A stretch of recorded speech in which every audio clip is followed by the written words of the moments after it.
প্রিয় দর্শক, আবার একটা নতুন পডকাস্ট ভিডিওর নতুন দৈব অলৌকিক ঘটনা আপনাদের সামনে আমি নিয়ে আসতে চলেছি। নিয়ে আসছেন মাননীয় তাপসী ভদ্র।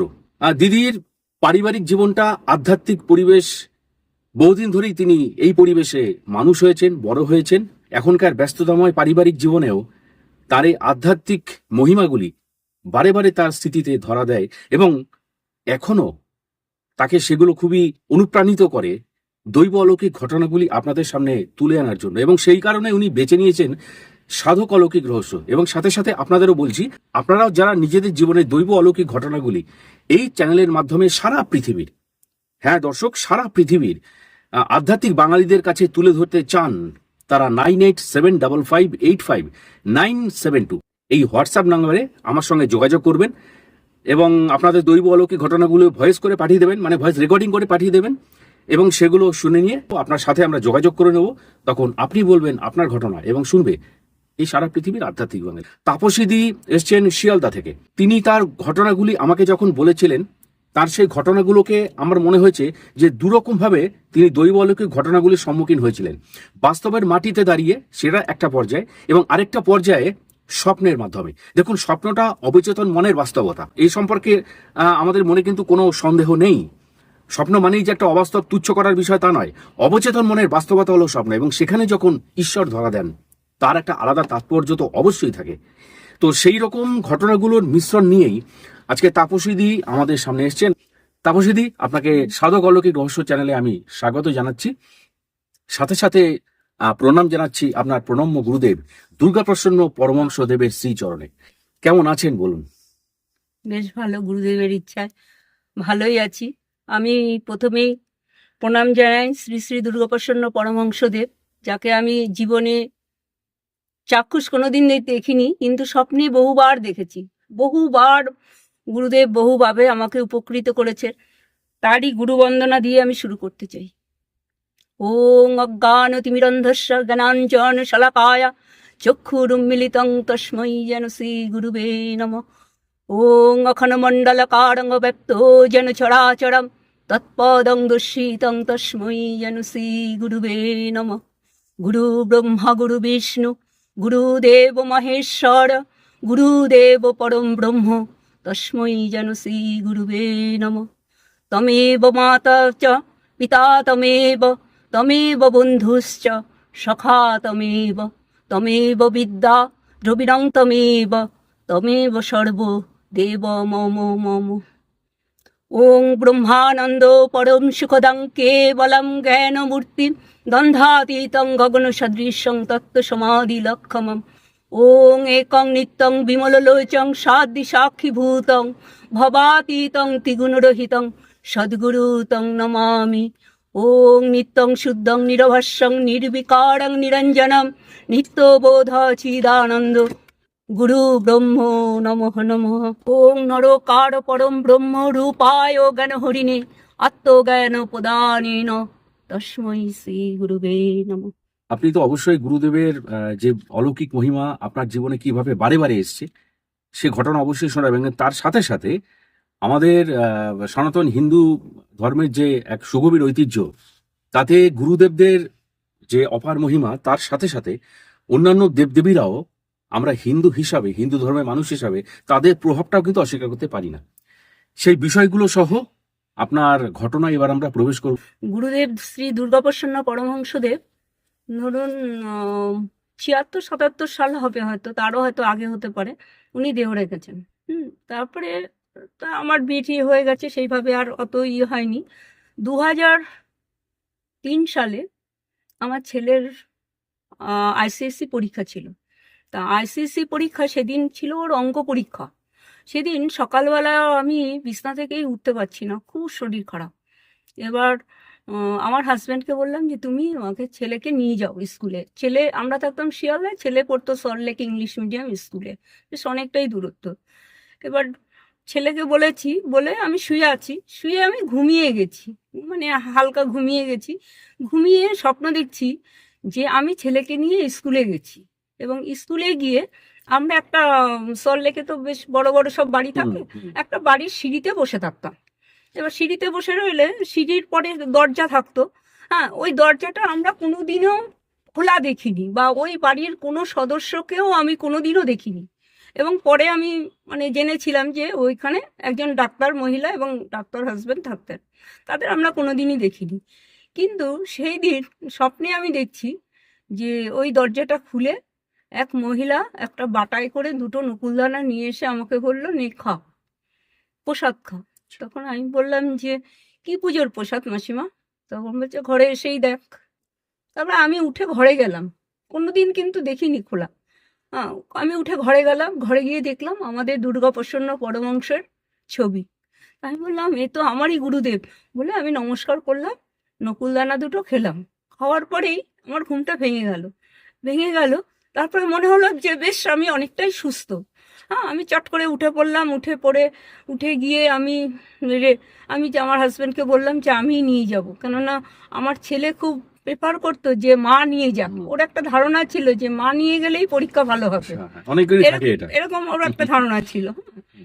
তা আমি গেলাম, গিয়ে ওকে আমি রেডি হয়ে নিয়ে গেলাম সল্টলেক স্কুলে, ইংলিশ সেই স্কুলের ভেতরে ঢুকিয়ে দিয়ে সেই সিঁড়িটায় বসলাম। গিয়ে একাই আমি বসে আছি, তখনও অনেক মায়েরাই আসেনি। আমার ছেলের একটু বাতিক ছিল আগে যাওয়ার, যেহেতু অনেকটা দূর থেকে আমরা যেতাম।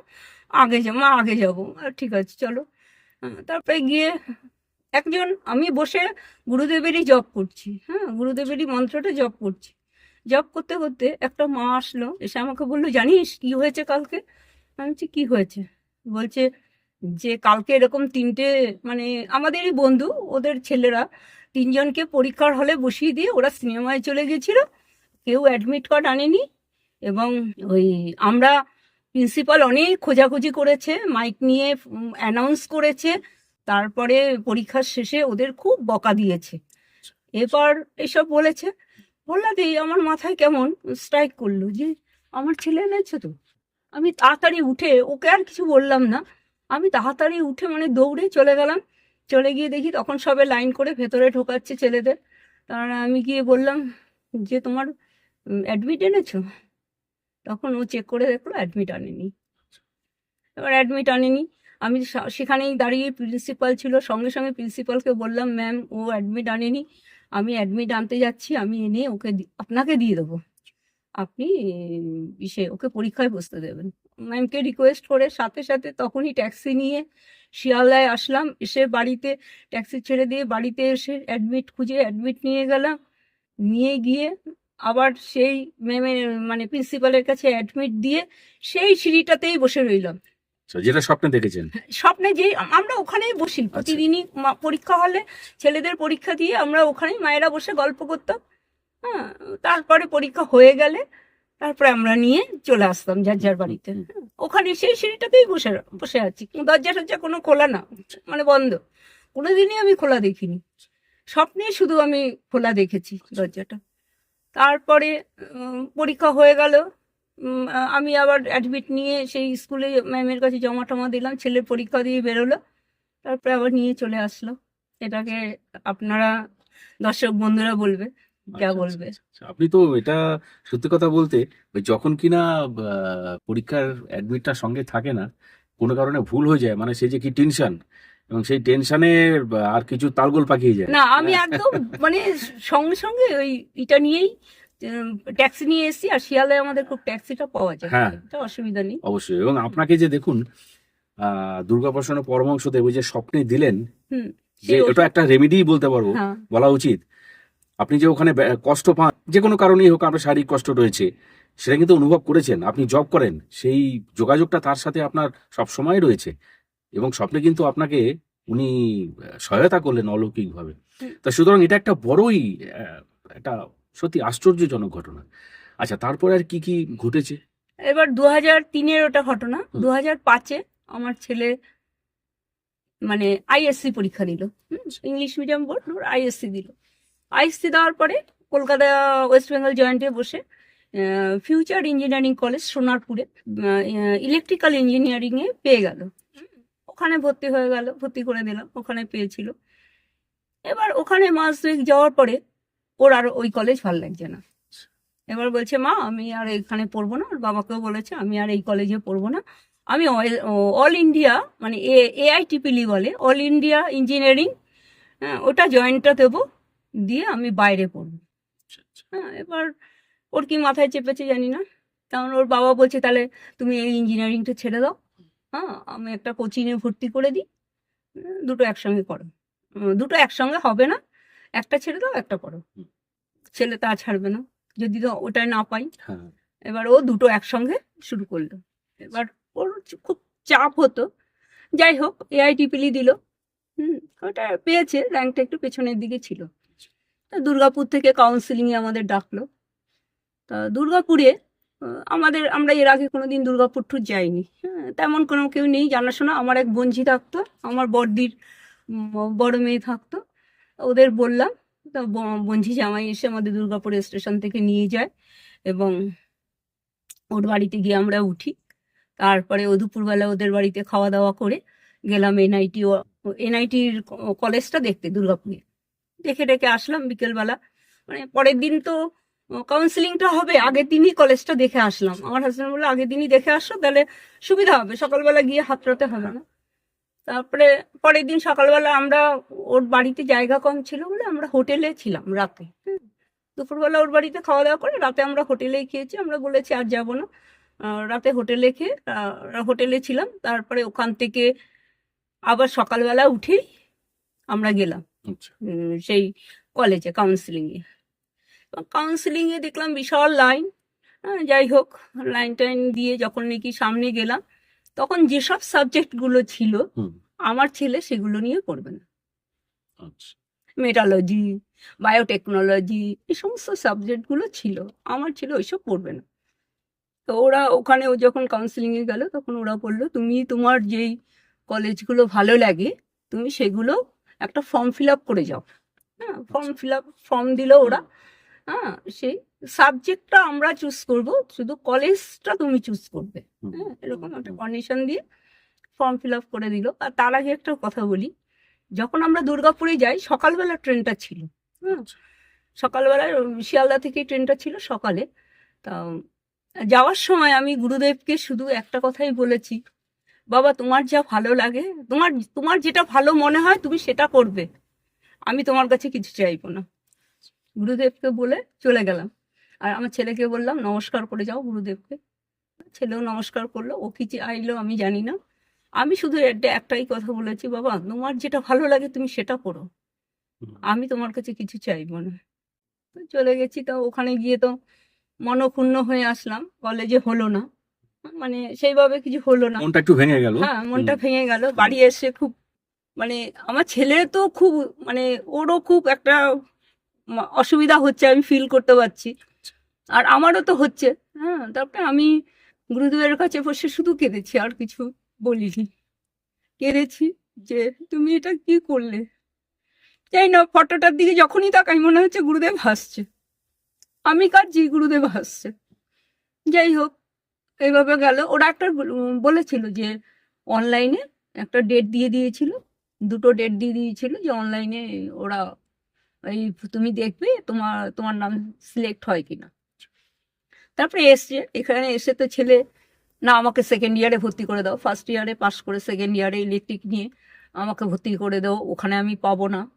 আবার ওকে সেই টাকা জমা দিয়ে দিলাম, ভর্তি করিয়ে দিলাম, এই সে সেকেন্ড ইয়ারে উঠলো। ওদিকে আমাদের বাড়িতে নিচের ভাড়াটের ঘরে একটা লাল কাপড় পরা, মানে মাথায় জটা এক মহিলা আসতেন। সাদিকা। হ্যাঁ সাদিকা। উনি এই কোথায় থাকেন আমি জানি না, কিন্তু এই এখনো মাঝে মধ্যে দেখি ভিক্ষা করে বেড়ায়, মানে এই সবার কাছে দেয়, দোকানে 10 টাকা 5 টাকা দিলেই উনি খুশি। তখন আমি ওই আমার ভাড়াটেকে জিজ্ঞাসা করলাম যে উনি কিছু বলতে পারে? বলে হ্যাঁ পারে, একদম পারে না তা না। একটু তো পাঠিয়ে দিও তো, আমি একটু জিজ্ঞাসা করবো, আমার কয়েকটা কথা আছে। তারপরে উনি আমার ঘরে আসেনি, আমার বাড়ির উপরে এসে, উপরে ঢুকেই বলছে, বাবা তুই তো দুই পাশেই শত্রু। কি আমাকে বলছে, বাবা তুই থাকিস কি করে, তোর তো দুপাশেই শত্রু, তোর তো ডাইনে বায় সব শত্রু। বললো, আমি বলছি যে দেখো তো ও শত্রু ছাড়ো, তুমি আমাকে আগে বলো তো আমার ছেলেটা ভালো কলেজে চান্স পাবে কিনা। আমার তো মনে তখন একটাই চিন্তা, ছেলের কি হবে। তখন বলছে, কেন, তোর গুরুদেব তোরে স্বপ্নে দেখাইছে, তুই বুঝিস না? আমাকে বলছে, তোর গুরুদেব তো তোরে স্বপ্নে দেখায় দিছে, তুই বুঝিস না? তুই ছেলেরে নিয়ে যাইতেছিস দূরে, তোর ছেলের ভালো কলেজে চান্স পাবে, তুই চিন্তা করিস না। এই পুরো নিজে থেকে বলছেন পুরো? হ্যাঁ, উনি নিজে থেকে বলছেন, তোরে তো গুরুদেব আপনি তো তখন এতটা মানে বিস্তারিত ওনাকে বলেননি, জাস্ট আমি বলেছেন কিছুই সম্বন্ধে বলিনি, বলুন। আমি কিছুই বলিনি। হ্যাঁ। আমাকে উনি বলছে, আর স্বপ্নে যে আমি দেখেছি সেটা আমি নিজেও বুঝতেও পারিনি। হুম। হ্যাঁ, আমি স্বপ্নে দেখেছি ছেলে, আমি আমার হাজবেন্ড ট্রেনে করে কোথায় যাচ্ছি, হ্যাঁ, অনেক দূরে যাচ্ছি কোথায়, সেটা আমি স্বপ্নে দেখেছি, সেটা আমি কাউকে বলি বলার কথা নয়। হ্যাঁ। কি দেখেছি। ওটা গুরুদেবকেও দেখিনি, কাউকেও কোনো কলেজ টলেজও দেখিনি, কিছুই দেখিনি। ওইটা দেখছি শুধু ট্রেনে করে যাচ্ছি তো যাচ্ছি, যাচ্ছি তো যাচ্ছি, এরকম। তখন কেন, তোর গুরুদেব দেখাই দিচ্ছে, আমাকে বলছে বাঙাল কথায়। তখন তো আমি বলছি, ও। তা আমি আর কিছু বলিনি, ওনাকে নমস্কার করে 10টা টাকা দিয়েছি, উনি নিয়ে চলে গেছে। হ্যাঁ, যাই হোক, তারপরে আমার ছেলে বলছে, এখন গরমের ছুটি, চলো কাকুর বাড়ির দিয়ে ঘুরে আসি। আমি বলছি, আমি এখন যাব না, তুমি ঠাকুমাকে নিয়ে যাও। হ্যাঁ, তার ব্যাগ ট্যাগ প্যাক করা হয়ে গেছে সব। আগে একটা ডেট পড়েছিল, সেটাও ওর নাম সিলেক্ট হয়নি, ও এখন ভেবেই নিয়েছে আর হবে না, ও কাকুর বাড়ি চলে যাবে। তারপর আমি বললাম, দাঁড়াও, আজকেই তো, আজকে এর মধ্যে একটা ডেট আছে না, আর একটা ডেট আছে না বের হওয়ার। বলে, হ্যাঁ, কালকে। আমি তাহলে কালকে ডেটটা দেখে তারপরে যাও। তো ও কিছুতেই যাবে না, ও তখন আমেরিকান লাইব্রেরির সদস্য ছিল। তখন আমেরিকান লাইব্রেরিতে গিয়ে আমি বললাম, যাও দেখে আসো সকালবেলায়, কাকুর বাড়ি যাবো বিকালবেলা, দুপুরবেলা গিয়ে, এখন আগে দেখে আসো। তো দেখতে গেছে, দেখি হাসতে হাসতে সিঁড়ি দিয়ে উঠছে, মা আমার এনআইটি ওয়ারাঙ্গালে হয়ে গেছে।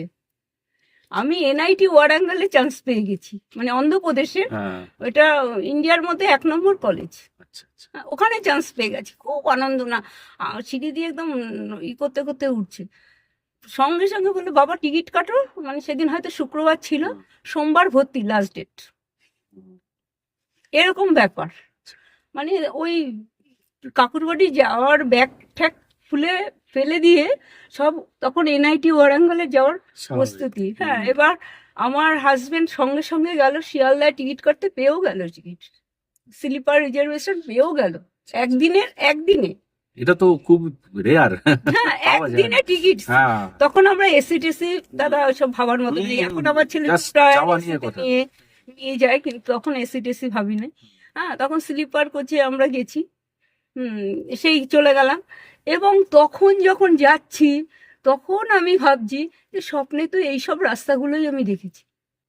ও, ট্রেনের মধ্যে বসে যে সাইড সিনগুলো জানলা দিয়ে দেখছি, তখন আমি ভাবছি যে স্বপ্নে তো আমি এই রাস্তাগুলোই দেখেছি, যে মাঠ ঘাট ভেঙে ট্রেন ছুটছে, এই যে স্বপ্নগুলো দেখেছি, এই রাস্তাগুলোই তো দেখেছি। যাই হোক, সেখানে কলেজে গেলাম, ছেলেকে মানে ভর্তি করাটা আমরা ভর্তি করিনি, সেখানে মানে আমার ছেলের যোগ্যতায় ও ভর্তি হয়েছে, ওই সব করেছে ওখানে। আমরা না জানি ইংলিশ, না জানি ওই তেলেগু ভাষা, কিছুই জানি না, কাজেই ওই সব করেছে, ওই ভর্তি করেছে, মানে ভর্তি টর্তি হলো।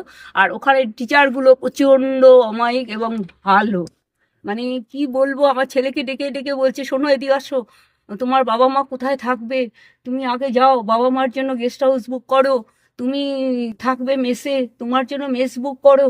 টিচারগুলো মানে এত ভালোভাবে গাইড দিল। হ্যাঁ, রাত্রেবেলা কি খাবে, গিয়ে আগে মেসে কথা বলো, খাওয়ার মেসে কথা বলো, বাবা মা কি খাবে, মানে আমরা কিছুই জানি না দাদা। সৌভাগ্য অবশ্যই তার হাত দিয়েই এসছে। হ্যাঁ, মানে আমরা কিছুই জানি না, আমাদের তখন মানে খুবই অজ্ঞ আমরা, হ্যাঁ, মানে এইসব ব্যাপারে। যাই হোক, ছেলে এনআইটি ওয়ারাঙ্গালে ভর্তি হয়ে 4 বছর পাশ করে সবার গুরুদেবের আশীর্বাদে এখন সে ভালো চাকরি করছে গোদরেজ প্রপার্টিতে, সে এখন সিনিয়র পোস্টে আছে, তার আন্ডারে অনেক লোকজন কাজ করে। এই যে এতটা আসার যে একটা জার্নি, এই জার্নির মধ্যে যে ঘটনাগুলোর কথা বললেন, এই প্রত্যেকটাই তো অতিলৌকিক বা অলৌকিক। হ্যাঁ, এবং সেক্ষেত্রে দেখবেন আপনি যখন এটা মেলাতে যাবেন বা কেউ যখন এটা মেলাতে যাবে, যে এই যে সেই সাধিকা বললেন, এই কথাগুলো আপনি স্বপ্নে দেখেছেন বা নিজে জানেন বা আপনার পরিবারের বিষয়, অথচ উনি বলে দিচ্ছেন। তারপরে ধরুন আপনার এই যে মানে শরীরটা অসুস্থ লাগছে, উনি তারপরে সেই সেই দরজাটা দিয়ে ঢুকিয়েই মানে আপনাকে প্রসাদ দিলেন সামনে দুর্গাপ্রসন্ন পরমহংসজির ছবি। এই টোটাল ব্যাপারটার মধ্যেই তো সত্যি এই কোনো কোনো কিছু আমাদের হাতে থাকে না, এবং যখন আমাদের হাতে কিছু থাকে না তখন আমরা রহস্য খুঁজি, এবং সেটা রহস্যই কিন্তু, এবং সেই রহস্যের সমাধান একমাত্র হয় কোথায় বলুন তো? যেখানে ভক্তি দিয়েই একমাত্র রহস্যের সমাধানটা হয়, যুক্তি দিয়ে নয়। যেখানে যুক্তি খুঁজতে যাবেন সেখানে কিন্তু ভক্তির প্রবেশ নিষিদ্ধ। ভক্তি যখন ঈশ্বরকে অনুভব করার চেষ্টা করে তখনই আসল অলৌকিকতার মহিমাটা বোঝা যায়।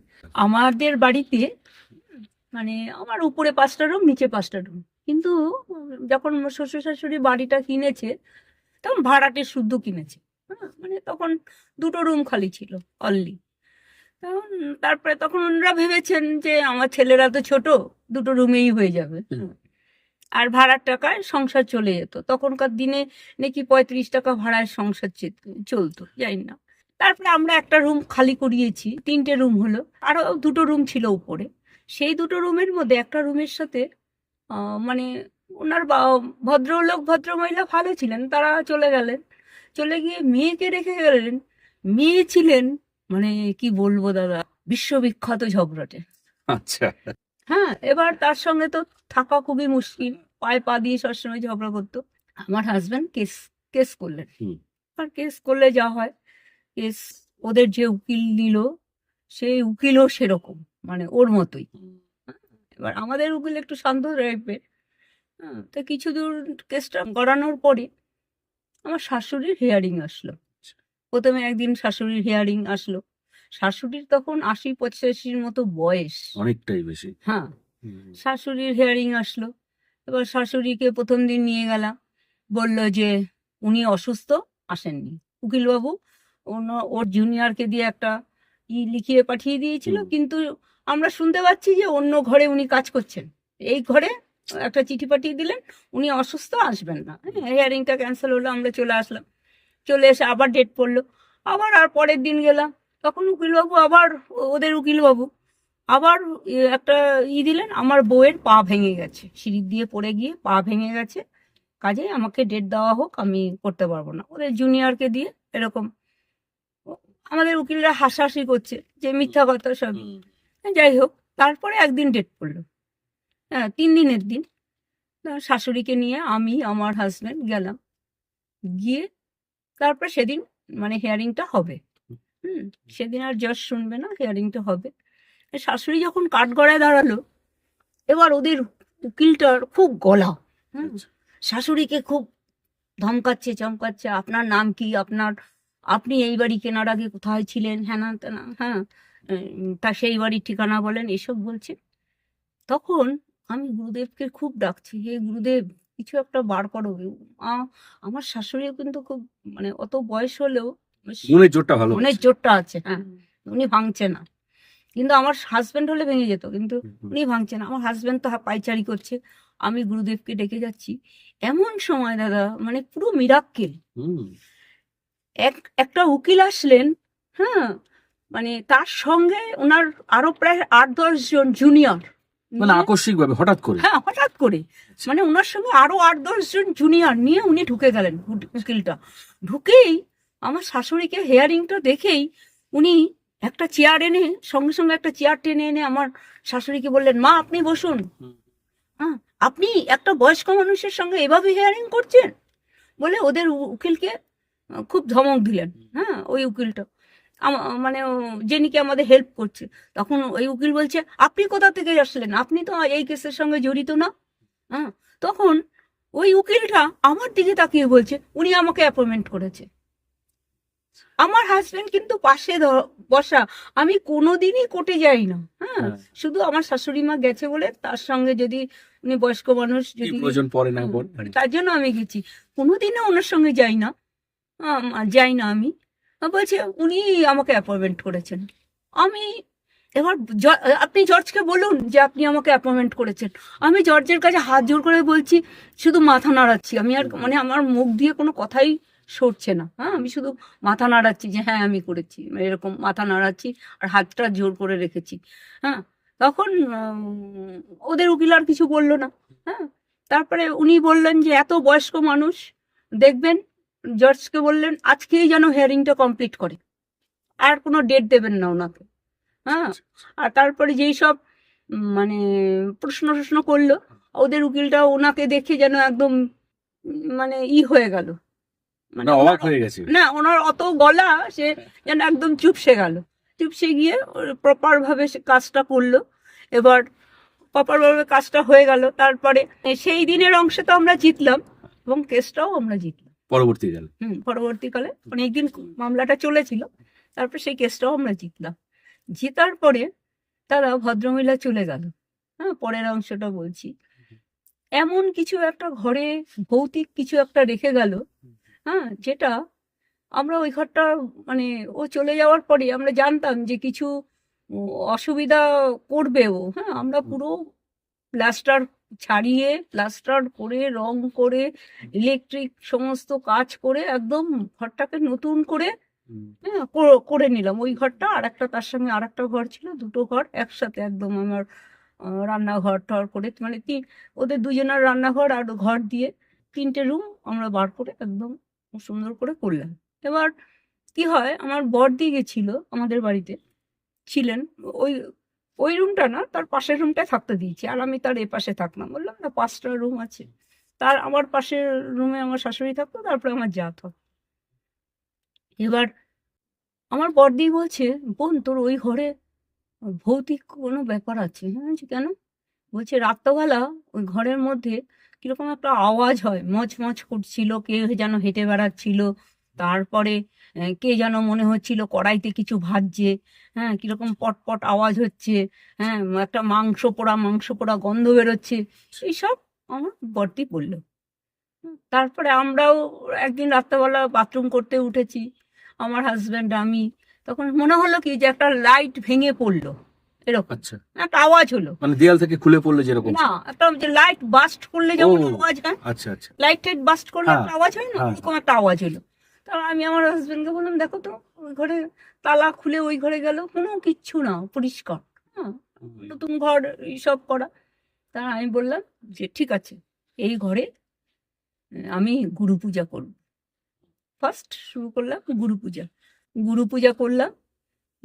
যেরকম কাজ বড়দিকে বললাম, বড়দিও আমার এই গুরুদেবেরই শিষ্য, আর বড়দি আমাকে মানে এই নাকতলায় নিয়ে গিয়ে দীক্ষা যোগাযোগটা প্রথম করে দিয়েছিলেন। হ্যাঁ, দীক্ষা দিয়েছেন। আমার দিদিমাও এই গুরুদেবের শিষ্য, দিদিমাও শিষ্য, আমার বড়দি, আমার ছোটদা, আমি সবাই এই গুরুদেব শ্রী শ্রী শ্রী দুর্গাপ্রসন্ন পরমহংসের শিষ্য। তারপরে বড়দিকে বললাম তুমি সব যোগাযোগ করো। হ্যাঁ, বড়দি সব যোগাযোগ করে সেই সকাল থেকে গুরু পূজা হলো। তারপরে বিকেল থেকে ভাতৃসঙ্গ হলো ঘরের মধ্যে, খুব আনন্দ হলো। সব গুরু ভাইরা এসে গান ঠান করলো, আরতি ঠারতি করলো, গুরুদেবের খুব পুজো টুজো হলো, সবাই চলে গেল। প্রসাদ টসাদ খাওয়া দাওয়া হলো, রাত্রেবেলা ঘুমালাম। স্বপ্নে দেখছি গুরুদেব আমার মাথার কাছে এসে হাত দিচ্ছে, হাত বুলিয়ে বলছে, তোর ঘরের সব দোষ আমি কাটিয়ে দিয়েছি, তোর ঘরে আর কোনো দোষ নেই, আমি সব কাটিয়ে দিয়েছি। সেই থেকে আজ অব্দি আর কোনো দোষ নেই। এ তো মানে দেখুন, দুটো ঘটনা আপনি বললেন, এক্ষেত্রে বলি, একটা হলো উকিল, মানে উকিল বাবুর যে সেই ব্যাপারটা, উকিল বাবুকে আমি ফিসও দিইনি, তিনি ঝড়ের উনি নিয়ে এসে কথা বলে চলে গেলেন। হ্যাঁ, ঝড়ের বেগে বেরিয়ে গেলেন। তার এমনকি সেই উকিলের আমি নামটা জানতে চেয়েছিলাম আমাদের উকিলের কাছে। এবার আমাদের উকিল ভেবেছে হ্যাঁ, যদি ওনার কাছ থেকে কেস নিয়ে ওনাকে দিই, হ্যাঁ। সেই জন্য উনি নামটাও বলেন, যে একটা ওনাকে একটা থ্যাঙ্কস দেবো হ্যাঁ, হ্যাঁ। বা কারণ যেহেতু উকিলদের সঙ্গে উকিলদের পরিচয় থাকে, হ্যাঁ, জানতেই ওনাকে পারে না। আমি বললাম যে আমাদের উকিলের নামটা আমি বলতে চাইছি। ঠিক আছে। বলছে যে, আমি বললাম যে দাদা ওনার নাম্বারটা, ওনার একটু নামটা বলুন না। উনি কেন জানি না, উনি নামটা বললেন। এবং এক্ষেত্রে সন্দেহ হচ্ছে উনি আদৌ চিনতেন কিনা, এটা একটা বড় কথা। এবং এই রকম ঘটনা সত্যি সত্যি দেখুন, না চেনেন আপনারা, ওনারা জানেন কিনা সেটাও আমরা কেউ জানি না। মাঝখান থেকে এসে ঝড়ের বেগে কাজটা করে দিয়ে চলে গেলেন, মানে এটা সত্যি স্বপ্নেতেও বোধহয় আমরা মানতে পারবো না, যেটা বাস্তবে ঘটেছে। এবং দ্বিতীয় যেটা আপনি দেখালেন যে বিষয়টা, গুরুদেব স্বপ্নে ওই আপনার গুরু পুজোটা করার পরে যে ঘটনা ঘটলো সেদিন রাতে, এবং ওখানে ওই ঘরে নিশ্চয়ই এমন কিছু ক্রিয়া কার্য করা হয়েছিল যে কারণে সমস্যাটা হয়েছিল। সেক্ষেত্রেও কিন্তু উনি ওনার সাধন বলে, সাধন শক্তি দিয়ে, কৃপা বাড়ি দিয়ে সেই সমস্যা থেকে আপনাদের উদ্ধার কাটিয়ে দিয়েছে, এবং আজ অব্দি, আজকে ওটা 2015-16 মনে হয় হয়েছে, আচ্ছা, এখন 26, প্রায় 10 বছর হয়ে গেল। কোনো কোনো অসুবিধা হয়নি, আর কোনো আওয়াজ বা কিছু, এখন আমি ওই ঘরেই থাকি, ওর পাশের ঘরেই থাকি, কোনো আওয়াজ ঠাওয়াজ কিছু আমি পাই না। এখন তো আমার হাজবেন্ড মারা গেছে, আমার শাশুড়িও মারা গেছে, আমি একাই থাকি বাড়িতে। আচ্ছা আচ্ছা, দুর্গাভূষণ ও পরমহংসদেবের অলৌকিক ঘটনা এর আগেও বেশ কটা ভিডিওতে অঞ্জন দত্ত বলুন বা আরো দু একজন বলুন বলেছিলেন। সত্যি কথা বলতে গেলে উনি, এবং আমার নিজেরও একটা ঘটনা ঘটেছিল, আমি নাকতলা কেন্দ্রীয় আশ্রমে প্রথম গিয়ে, মানে সেটাও খুব মানে আমার কাছে অলৌকিক লেগেছে। মানে যখন আমি এখান থেকে ফিরে যাচ্ছি বিকেলবেলা, তখন কোনো একটাও গাড়ি পাচ্ছি না, কারণ সবই ওই টোটো অটো আসছে, আমি মেট্রোতে যাব, তো সবই লোক নিয়ে যাচ্ছে। তা আমি আমার ফ্যামিলি 4 জন মিলে দাঁড়িয়ে দাঁড়িয়ে আছি, কি করব? হ্যাঁ, কারণ একবারে 4টে কিন্তু খালি থাকে না, দুটো যদি ভর্তি থাকে তাহলে বাকি 4 জন কোথায় বসবে? সুতরাং আমি কিছুতেই গাড়ি পাচ্ছি না, তো হঠাৎ করে খালি গাড়ি চলে আসলো এবং আমাকে বললো আপনি আসুন, বসুন আমার কাছে। এবং ভদ্রলোকের ব্যবহার সত্যি খুব ভালো, এবং ওনাকে যখন আমি ফিসটা দিচ্ছি নেমে যাওয়ার সময়, ওনাকে আমি এটা বলে দিলাম, এটা কেউ কাউকে বলে না সাধারণত, কিন্তু আমি বললাম যে দেখুন দাদা, আপনার ব্যবহারটা আমার খুব ভালো লাগলো, মানে এমন সুন্দর ব্যবহার, এবং খালি গাড়ি নিয়ে আসলেন।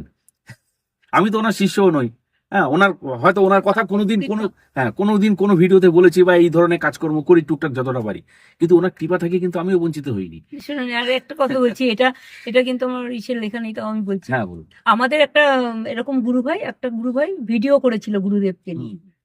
তার মধ্যে উনি বলছে যে গুরুদেবকে ওই মানে ওই গুরু ভাইয়ের বাবা মাও গুরুদেবের শিষ্য, এবং ওই গুরু ভাইকে গুরুদেব হাতে খড়ি দিয়েছে। হ্যাঁ, মানে উনার এত ভাগ্য ভালো যে গুরুদেব ওনার হাতে খড়ি দিয়েছে। উনি গুরুদেবের সঙ্গে খেলা করতেন, বাবা মা যখন যেতেন পলাশির আশ্রম, পলাশির কাঁচরাপাড়ায় পলাশির আশ্রম, ওখানে আমি বহুবার গেছি। হ্যাঁ, ওখানে ওখানে অন্ধ বাবা বলে গুরুদেবের এক ভাগনা ছিল, তাকেও আমার বাড়িতে নিয়ে এসেছিলাম, একদিন সেবা করিয়েছিলাম। যাই হোক, সেই বললেন যে এইসব ভিডিওতে বলছেন, আরো অনেক কিছু বলছেন। গুরুদেব যেদিন দেহ রেখেছেন সেদিন ওনারা সবাই কাঁচরাপাড়া সবাই নাকতলায় গেছিলেন, সেই সব গল্প বলছেন। তারপরে না আমার ভিডিওটা শুনতে শুনতে না খুব কান্না পেলো, যে সবাই গুরুদেবের কৃপা পেলো, আর আমি এত অভাগা যে আমি একটু গুরুদেবকে কখনো হাঁটা চলা অবস্থায় কিছুতেই দেখতে পেলাম না। আমি গুরুদেবকে শুধু ফটোতেই দেখি, আর কখনো দেখি না। সেই দিন রাত্রেবেলায় গুরুদেব আমাকে স্বপ্ন দেখিয়েছে যে আশ্রমে উনি হেঁটে চলে বেড়াচ্ছেন। মানে আমার একটা দোকান আছে, আমার হাজব্যান্ডের দোকানটা, সেই দোকানে বসে আমি কাজ না থাকলে এইসব আধ্যাত্মিক জিনিসগুলো শুনি, বা শিবের নিজের মতো চর্চা করে, নিজের মতো, হ্যাঁ, ওইসব করি। এরকম করতে করতে এরকম ভিডিওটা শুনে আমার মনটা খুব খারাপ হলো। ওনার এত ভাগ্য ভালো, আমি একটু গুরুদেবকে দেখতে পারলাম না, আমি একটু ওনার দর্শন পেলাম না। এরকম আমি মনে মনে ভেবে নিজের মানে কেঁদেছি। রাত্রবেলায় দেখছি গুরুদেব স্বপ্নে, যে নাকতলার আশ্রমে আমি গেছি, গুরুদেব হেঁটে চলে বেড়াচ্ছে। তাদের সঙ্গে যে যোগাযোগ, এই আত্মিক যোগাযোগ, এটা আধ্যাত্মিক যোগাযোগে পরিণত হয়। কোন পরীক্ষাগারে এগুলো প্রমাণ কে করবে? আমি যে কথাটা বললাম, ভক্তির গভীরতা সমুদ্রের চেয়েও গভীর, আর যুক্তির গভীরতা আছে, সেটা বোধহয় ভক্তির চেয়ে বেশি নয়। তো আপনি যে ঘটনাগুলো বললেন, প্রত্যেকটি আমি আশা করব যে সাধক অলৌকিক রহস্যর সারা পৃথিবীব্যাপী যে আধ্যাত্মিক মনস্ক দর্শকরা রয়েছেন তাদের উজ্জীবিত করবে, তাদের শ্রদ্ধাবোধকে বাড়িয়ে তুলবে, এবং সনাতন হিন্দু ধর্মের প্রতি তাদের আস্থাকে আরো বাড়াবে। এরপর আমি বৈষ্ণব দেবী যাওয়ার ঘটনাটা বলি। বেশ। আমরা 2013 সালে কাশ্মীর গেছিলাম। কাশ্মীর যেতে গেলে প্রথমে পাঞ্জাব হয়ে, তারপরে কাটরা, পরের দিন কাটরায় গেলাম। কাটরাই তো বৈষ্ণব দেবী। তা আমরা জানতাম না যে পর্চা টর্চা করতে হয়। আমার হাজবেন্ড না একটু খুবই মানে ওই সমস্ত লোকের সঙ্গে অত মেলামেশাও করে না। আমরা শক্তি ট্রাভেলস এর সাথে গেছিলাম, আমাদের সঙ্গে আরো 2-3টে গ্রুপ ছিল, কিন্তু তারা কখন যে গিয়ে পর্চা টর্চা করেছে আমরা জানি না, আমি আর আমার হাজবেন্ড জানি না। হ্যাঁ, এবার আমরা তো সন্ধ্যাবেলা হাঁটা শুরু করেছি। হ্যাঁ, আমার তো এরকম তখন রিউম্যাটের আর্থারাইটিস সবে অ্যাটাক করে এরকম আর কি, হাতে পায়ে তখনও ব্যথা ছিল। যাই হোক, সন্ধ্যাবেলা না, ওই ধরেন 5টা 7টার সময় থেকে শুরু করেছি হাঁটা। মানে আমাদের ইটা ছিল, হোটেলটা ছিল, হোটেল থেকে ওই যে বৈষ্ণবদেবীর পাহাড়টা 3 কিলোমিটার, ওইটাও আমরা হেঁটে গেছি। আমরা কিন্তু যদি জানতাম তাহলে অতটা দূর সেটা বলেনি, তাহলে আমরা ওখান থেকে অনায়াসে অটো, হ্যাঁ। মানে অটো করে বা টোটো করে, টোটো তখন ছিল না, অটো করেই ওইটা অতটা যেতে পারতাম। 3 কিলোমিটার আগেই অতটা হাঁটতে হতো না। হাঁটতে হতো না। হুম। যাই হোক, এবার যখন অর্ধকুমারী মানে অর্ধেকটা উঠে গেছি, তখন শুনলাম একজন আমাদের গ্রুপের একজন বলল যে আমি ফেরত যাচ্ছি। উনি অ্যাডভোকেট ছিলেন। আমি ফেরত যাচ্ছি, কেননা আমি যাব না। আহ, আমার সঙ্গে ওই দিদিও ফেরত যাচ্ছেন, কেননা পর্চা ছাড়া ঢুকতে দেবে না। হুম, এবার পর্চা তো আমরা করিনি, হুম, হুম। এবার কি করব? আমার হাজব্যান্ড বলে চলো শেষ অবধি যাবো, যা হয় হবে, দেখা যাবে, আচ্ছা। যা হয় দেখা যাবে। ও কিন্তু এমনি অত, বলে রাখি, ওর বাবা মা ছাড়া কোনো ঠাকুর দেবতাকে অত ভক্তি করে না, সেটা না, কিন্তু অত আমার মতো অত না, মানে মা যদি বলে ও কালীঘাটে নিয়ে যাবে, ও এরকম টাইপের ছেলে যে মা যদি বলে আমি কালীঘাট যাব, কালীঘাট যাবে, মার জন্য কালীঘাট যাবে, মাকে পুজোর ডালা ঠালা কিনে দিয়ে লাইনে দাঁড় করিয়ে দেবে। আমি আর মা লাইনে দাঁড় করিয়ে আমাদের আমরা পুরোহিতের সঙ্গে গিয়ে গর্ভগৃহে ঢুকে কালীঘাটে পুজো টুজো দিয়ে আসলাম, ও বাইরে দাঁড়িয়ে রইল। ও তুমি যাবে না? না তুমি যাচ্ছ, মা যাচ্ছে, ওতেই হয়ে যাবে, আচ্ছা। এরকম টাইপ। হ্যাঁ, বাবা মার প্রতি ভক্তি, তার ঈশ্বর সমজ্ঞানে, ঠিক আছে। সে আচ্ছা, আচ্ছা, এবার সে বলছে যে চলো শেষ অবধি গিয়ে দেখি, আচ্ছা। যা হয় হবে। হ্যাঁ, তারপরে আমরা গেলাম। যেতে যেতে আমি তো তাড়াতাড়ি হাঁটতে পারি না, সবাই ছুটে গেল আমাদের দল থেকে। হ্যাঁ, কিছুক্ষণ বাদে বাদে যে এক একটা দল আসে, জয় মাতাজি বলে, হেভি লাগে ওগুলো, বেশ ভাল লাগে। ও করতে করতে জয় মাতাজি করতে করতে আমরাও যতক্ষণ ওদের পাই যাই, আবার পিছন থেকে আর একটা দল আসে, এইভাবে করতে করতে আমরা যখন 3টে 3:30 সময়, 3:30 হবে, তখন গেছি। আর এই যে নিচ থেকে উপর উপর এই যে এতবার প্রায় প্রতি 10 মিনিট 15 মিনিট বাদে বাদে চেক হতো, হ্যাঁ। কোনো চেকে আমাদের আটকায়নি। আচ্ছা, এটা সঙ্গে কিন্তু পর্চাটা নেই। কোনো পর্চা নেই, কিচ্ছু নেই, কোনো মিলিটারি বন্দুক নিয়ে চেক করছে, দাদা আমাদের কেউ আটকায়নি। আবার শুধু আমরা যখনই চেকের মুখের সামনে যাচ্ছি, যাই আপলোক যাই। আচ্ছা, হ্যাঁ, অবশ্য এর একটা ব্যাখ্যা আমার হাজবেন্ড পরে দিয়েছে, সেটা আমি পরে বলছি। আচ্ছা। তা এরকম করতে করতে আমরা চলে গেলাম। হ্যাঁ, এবার যখন নাকি একদম মুখে চলে গেছি, একদম সামনে চলে গেছি, তখন সরু ইদিয়ের মানে লাইনে, ব্যারিকেড করা লাইনে দাঁড়িয়ে আছি। আমাদের আগে একটা বিশাল গ্যাং আছে। হুম। বলছে 1 ঘন্টা পরে, এখন ব্রহ্ম মুহূর্ত চালু হয়ে গেছে নাকি, 1 ঘন্টা পরে হবে, খুলবে।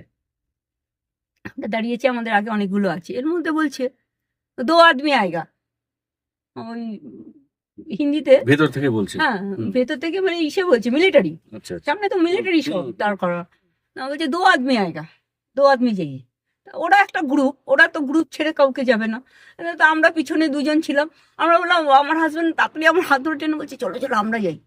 বলে আমরা 2জন ভিতরে ঢুকে গেলাম। ভিতরে ঢুকে গিয়ে সেই পুজো টুজো দেখে টেকে, বৈষ্ণব দেবীকে দেখে টেকে নমস্কার করে আমরা যখন বেরিয়ে আসি, তখন ওই 4টে 4:30 হবে, মানে পুরো ব্রহ্ম মুহূর্তে আমরা মাকে দর্শন করেছি। অপূর্ব একটা সুযোগ। হ্যাঁ, আর কোনো পর্চা ছাড়া। এবং এটার ব্যাখ্যা আমার হাজবেন্ড এটাই করেছে, বলে আমাদের মুখ দেখে ওই মিলিটারিরা বুঝেছে আমরা ইনোসেন্ট, কাজেই আমাদের ধরেনি।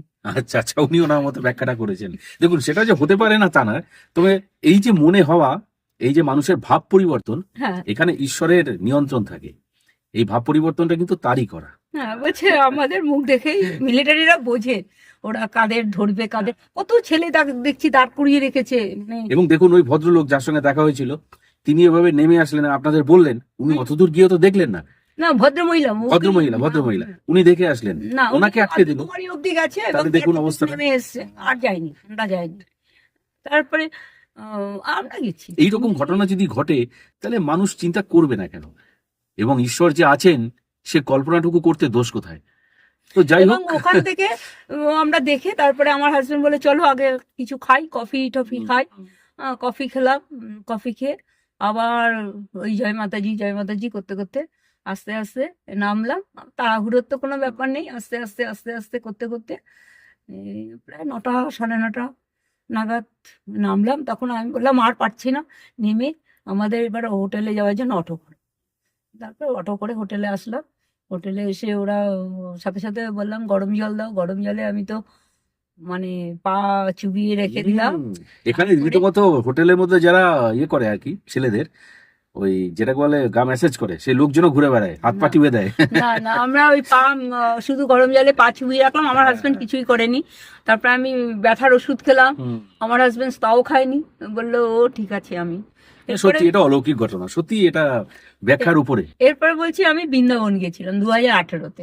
2018 সালে আমি ইসে গেছিলাম বৃন্দাবন। আমাদের ট্যুরটা ছিল ওই শক্তি ট্রাভেলসের সাথে। ট্যুরটা ছিল কাশি হয়ে, দিল্লি হয়ে, তারপরে বৃন্দাবন, মথুরা, হরিদ্বার। হ্যাঁ, কিন্তু ওই শক্তি ট্রাভেলস একটু আমাদের সাথে বিট্রে করে হরিদ্বারটা নিয়ে যায়নি। যাই হোক, আমরা ওই বৃন্দাবন অবধি আমরা গেছি। তা প্রথমে কাশি গেছি। কাশি গিয়ে বেনারসের বিশাল লাইন। প্রথম দিন কাশি গেছি, সেদিনই মানে ওখানে নরেন্দ্র মোদী এসছে। হুম। মানে পরের দিনই নরেন্দ্র মোদী আসবে। হ্যাঁ, এত মানে সেদিন নরেন্দ্র নিরাপত্তা মোদীর ব্যবস্থা। নিরাপত্তার ব্যবস্থার জন্য বেনারসের ঘাটে সন্ধ্যা আরতিটা, মানে সন্ধ্যা আরতিটা হয়েছে সাধারণ লোকের অ্যালাউ না, হুম। বুঝলেন, মানে মোদির জন্য। হুম। তখন আমরা সেদিন সন্ধ্যা আরতিটা দেখতে পারলাম না, একটা মনের ক্ষোভ রইল। হুম, স্বাভাবিক। তারপরে বিকেলবেলা আমরা ওখানে আশেপাশে যত মন্দির ছিল, আমি আর আমার হাজবেন্ড টোটো বুক করে, আর শক্তি ট্রাভেলসের আরো লোক ছিল, তারা টোটো বুক করে সমস্ত মানে বেনারসের সেই যে হিন্দু ইউনিভার্সিটি, তারপরে সেখানে অনেক শিবের মন্দির টন্দির, ওই কাশী বিশ্বনাথ ছাড়াও আরো অনেক মন্দির আছে, হনুমানজির মন্দির, তারপরে দুর্গা মন্দির, ওরকম অনেক মন্দির আমরা বিকেলবেলা ঘুরলাম। পরের দিন সকালবেলা আমরা ঠিক করলাম যে এই কাশী বিশ্বনাথ দর্শনে যাব। তো গেছি, গিয়ে খুব বিশাল লাইন, গেটের বাইরে থেকে দেখতে পাচ্ছি লাইন। আচ্ছা। আর অটোওয়ালা আমাদের করলো কি, একটা দোকানে নিয়ে গেল, মানে ওরই সব চ্যানেল জানাশোনা। দোকানে নিয়ে গেল, দোকানে নিয়ে গেলে বললো, তা আমার হাজবেন্ড বললো কত টাকার পুজো দেবে। আমি বললাম 501 টাকার। 501 টাকা ডালি করেছে। ডালি করে দেখি উনি এমন ভিতর দিয়ে শর্টকাটে ঢুকিয়ে দিল। হ্যাঁ, একদম মানে বাইরে, গেটের বাইরে লাইন, সেখান থেকে উনি ভেতর দিয়ে 501 টাকার, যেহেতু আমরা পুজো দিচ্ছি, ভেতর থেকে উনি ঢুকিয়ে দিল আমাদের। ঢুকিয়ে দিলে তারপরে দেখছি যেই আমি রোজ মানে পাঠ করি যেই মন্ত্র, সেই মন্ত্রই ওখানের পুরোহিত আমাকে পাঠ করাচ্ছে। এই যে একটা আছে না, মহাদেবং মহাত্মানং মহাযোগী মহেশ্বরম মহাপাপম হরং দেবং মকরায় নমো নমঃ। এই মন্ত্রটা ওখানে আমাকে পাঠ করাচ্ছে। আচ্ছা, যাই হোক, আমরা কাশী বিশ্বনাথে পুজো টুজো দিলাম। তারপরে ওখানে অন্নপূর্ণার মন্দিরে পুজো দিলাম। অন্নপূর্ণার ভেতরে গিয়ে আবার 100 টাকা দিয়ে ভেতরে গিয়ে মাকে দর্শন করে ওখান থেকে পুজো টুজো দিয়ে আসলাম। খুব ভালো করে দিলাম, দিয়েছি। সেই সমস্ত সব হরিশ্চন্দ্র ঘাট ঠাট, সমস্ত ঘাট ঠাট ঘুরে ঠুরে আমরা ভালো করে দেখে টেকে আসলাম। এসে তার পরের দিন, হ্যাঁ সেই দিনই বিকেলে মনে হয় আমাদের ট্রেনে করে আবার দিল্লি নিয়ে আসলো। পরের দিন এসে দিল্লি নামলাম। দিল্লি নেমে দিল্লি টিল্লি ঘুরে, দিল্লির থেকে তারপরের দিন দিল্লি টিল্লি ঘুরে তারপরের দিন আবার ওখান থেকে গাড়ি করে মথুরা বৃন্দাবন নিয়ে যাবে। আচ্ছা। এবার গাড়িওয়ালা এসে মানে আমার হাজব্যান্ডকে বলছে, ওরা যে ট্রাভেল কোম্পানি তারা নেবে না। হ্যাঁ, বলছে 1600 টাকা দিলে গোকুলটা ঘুরিয়ে আনবে। আমি বলেছি, আমার হাজব্যান্ড বলছে 1600 টাকা দিতে, তাহলে দুটো ফ্যামিলি আমরা আছি, 800 করে পড়বে। শেয়ার হয়ে যাবে। আমি বলছি, হ্যাঁ হ্যাঁ যাবো, গোকুল যাবো না? শ্রীকৃষ্ণ যেখানে বড় হয়েছে, হ্যাঁ, যশোদী মা আর ইসের কাছে নন্দ ঘোষ ওদের বাড়ি, গোকুল যাবো চলো। হ্যাঁ, আর দিয়ে দেবো 800 টাকা, কোনো ব্যাপার না। আমার হাজব্যান্ড কিছু বললো না। তারপর গেলাম গোকুল। গোকুল মানে গোকুলের বাড়িটা 3 তলা ঠিকই হয়েছে, খুবই, আমরা যখন গেছি 2018-তে, খুবই সুন্দর বাড়ি, পাথর টাথর বসানো, সব বেশি ভালো। কিন্তু গ্রামটা খুবই গরিব। গোকুলের একটা নিয়ম আছে, ওই পাড়ার মেয়ের সাথে ওই পাড়ার ছেলেদেরই বিয়ে হতে হবে, অন্য পাড়ায় যেতে পারবে না। হ্যাঁ, গোকুলে ঘোরার কথাটাকে বলিনি। গোকুলের যে সমস্ত মানে ঘুরলাম, ঘুরে দেখার পরে ওরা বলল যে এখানে কিছু দান করে যান। আমার হাজব্যান্ড বলছে তুমি করলে করবে, আমি করব না। তা আমি বললাম সব থেকে নিচের যেটা ডিপোজিট করতে হবে সেটা 5,000 টাকা, সেটা কাঙালি ভোজন। হুম। তার উপরে ব্রাহ্মণ ভোজন আছে, তার উপরে আরো পুরোপুর আছে আরো, এখন আমার মনে নেই, সেগুলো 7,000 10,000 এরকম সব ছিল। তা আমি বললাম ঠিক আছে, আমি 5,000 টাকা দিয়ে যাব, কত টাকার তো ওষুধ খেয়ে ফেললাম, হুম। না হোক রাধারানীর চরণে দিয়ে গেলাম 5,000 টাকা, মা কৃষ্ণের কাছে রেখে গেলাম, 5,000 টাকার ডিপোজিট থাকলো কৃষ্ণের কাছে। তারপরে আমি 5,000 টাকা দিয়ে আসলাম। গোপালের যে টানে যে দড়িটা, সেটা ধরে টানলে ওই মানে ওই টাকাটা জমা দিলেই ওই দড়িটা ধরতে দেবে, নাহলে ধরতে দেবে না, এমনি সব ব্যাপার আছে। হুম। হ্যাঁ, তা ওখানে ওই দড়িটা ধরে টানলে পরে যা যা মনস্কামনা হয় সেগুলো নাকি পূরণ হয়। তা আমি 3টে মনস্কামনা করেছিলাম, 3টেই আমার পূরণ হয়ে গেছে, এবং 3টেই পূরণ হয়ে গেছে। সেই দিন রাত্রেই মানে মথুরা ঘুরে আমরা বৃন্দাবন আসলাম। বৃন্দাবনে এসে বৃন্দাবনটা ঘুরলাম, 2 দিন মনে হয় বৃন্দাবনে ছিলাম। বৃন্দাবন ঘুরে তারপরে আমরা আবার কলকাতায় চলে আসলাম। এবার বৃন্দাবন থেকে ঘুরে চলে আসার পরে স্বপ্ন দেখলাম, রীতিমতো রাধারানী স্বপ্ন দেখালো যে আমি ওই বৃন্দাবনের মন্দিরে, যেই মন্দিরটা আছে, ওই যে যেখানে নাকি রাত্রবেলা কাউকে থাকতে দেওয়া হয় না, নিদেবন, সেই মন্দিরের সামনেটায় বসে উনুনে করে, পিতলের ডেগে করে খিচুড়ি রান্না করছি। আমি স্বপ্ন দেখেছি পিতলের ডেগে করে খিচুড়ি রান্না করছি, উনুনে করে। উনুন, গ্যাস না। আমার বাড়িতে 90 সালের আগে গ্যাস এসছে, কিন্তু আমি উনুনে করে, মধ্যে পিতলের হাঁড়িতে করে, হ্যাঁ, আমি দাঁড়িয়ে দাঁড়িয়ে, আমি দেখছি আমি দাঁড়িয়ে, মানে শক্ত সামর্থ্য, আমি দাঁড়িয়ে বড় একটা ডেক, সেই ডেকে করে খিচুড়ি রান্না করছি। এটা আমি স্বপ্ন দেখেছি। এবং তারপরে আরেকদিন স্বপ্ন দেখেছি আমি বৃন্দাবনে গেছি।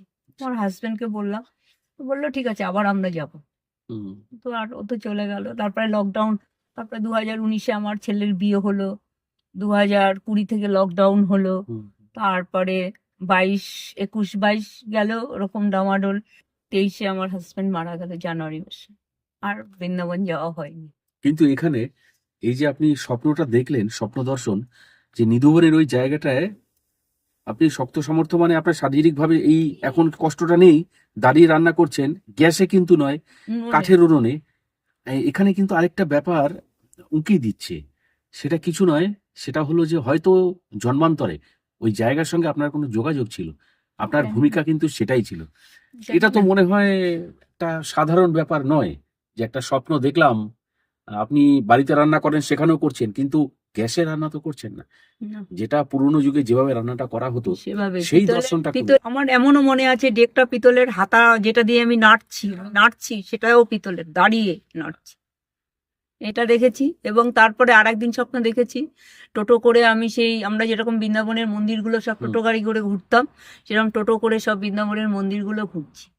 তারপরে আমি আমার বৌদিকে ফোন করে বললাম, বৌদির কাছে গেছিলাম। বৌদি খুব কৃষ্ণের ভক্ত, বৌদি মানে খুবই ভক্ত, সে বৃন্দাবনে 3বার গেছে।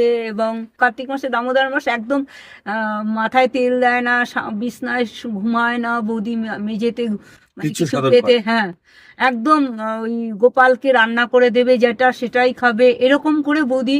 আমার দাদা, শুধু বৌদি না, এখন দাদাও করে, দুইজনেই ওরকম গোপালের পুজো সাধনা ওইভাবে করে। আচ্ছা। আর গোপাল নাকি হাঁটাচলা করে আমার দাদার বাড়িতে, মানে যেই ঘরটার মধ্যে গোপাল থাকে, রাত্রেবেলা দরজা বন্ধ থাকে, শব্দ পায় বৌদি ওরা। আচ্ছা, যাই হোক, সেই বৌদি বলছে আমাকে যে আমি 3বার বৃন্দাবনে গেলাম, রাধারানী একবারও আমাকে দর্শন দিল না, স্বপ্নে আমি একবারও দেখলাম না, আর তুমি একবার গেছে, তোমাকে 2বার স্বপ্নে দেখিয়েছে, তুমি তো খুবই ভাগ্যবান। আমাকে আমার বৌদি বলল, তবে বৃন্দাবনে গেলে তপু, মানে আমার তাপসী নাম তো, সংক্ষেপে বাড়িতে তপু বলে ডাকে, তপু বৃন্দাবনে গেলে না বৈষ্ণব সেবা দিতে হয়। তুমি ওই যে ডেগে করে রান্না করছো দেখেছো, তার মানে তুমি বৈষ্ণব সেবা দাওনি তো, তার জন্য। তারপর আমি বললাম তুমি বৈষ্ণব সেবা দিয়ে দিও, আমি কিছু টাকা দিয়ে দেবো। তারপর আমি বৌদির কাছে কিছু টাকা দিয়ে এসেছিলাম, বৌদি বৈষ্ণব সেবা আচ্ছা। দিয়ে আচ্ছা। আচ্ছা। আসলে ভক্তিতে সবই সম্ভব, ভক্তির ওপরে তো এই আধ্যাত্মিক জগতে কিছু হয় না। এবং ভক্তি, সত্যি কথা বলতে, ভক্তি যদি না থাকে তাহলে এই জগতে আসাটাও হয়তো উচিত নয়।